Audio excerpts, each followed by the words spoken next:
Hello, I am Minhas Meghani and I work as a communication specialist and trainer for Learning Minds. According to Global Workplace Analytics, more than 80% of the employees today have shown interest in working remotely. And they have shown interest in doing so even after this pandemic phase. You know what that means? That this work from home culture is here to stay. So how do we communicate better while working with our teams virtually in the future? And how can we continue doing that with more productivity?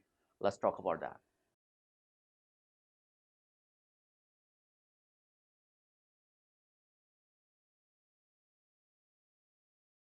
So first thing to focus on is the kind of tools that you're using for communication, because especially now when you're actually communicating virtually more remotely, tools are essential. So first you see what kind of tools are actually working for you and your team. And just because everybody around you is talking about Zoom all the time, Slack all the time, does not mean that you also have to do that. So instead of Slack, we have other options like we have the Teams, we have the Chenti that people like for different reasons.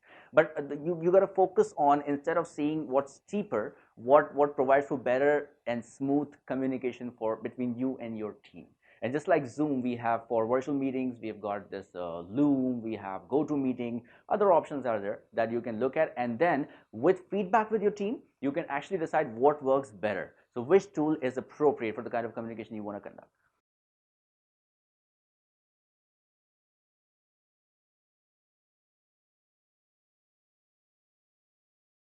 The second thing you can do is that start treating remote as local norm.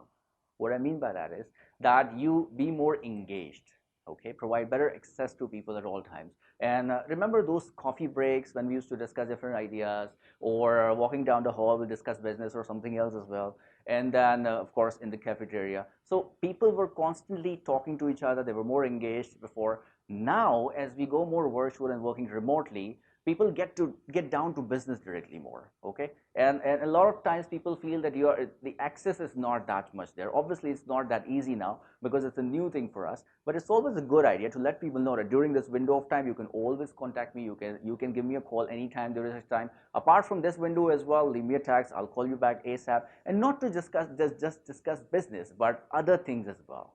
So better engagement, be more accessible, and start treating this remote as more local norm.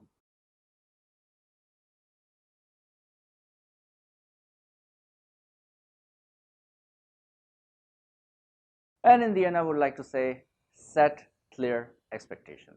This is something that was all the more important today, because when we're working remotely, people have more tendency to get away from each other, actually work-wise and otherwise as well. So set clear expectations, how soon we're going to have the meetings, how the work is supposed to be carried out, and especially regarding the follow-ups.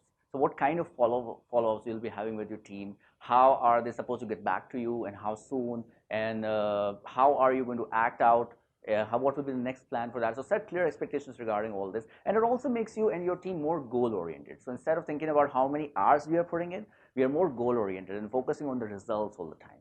So these are some of the tips that will help you working and communicating with your teams remotely and making it more productive. I hope these tips helped you.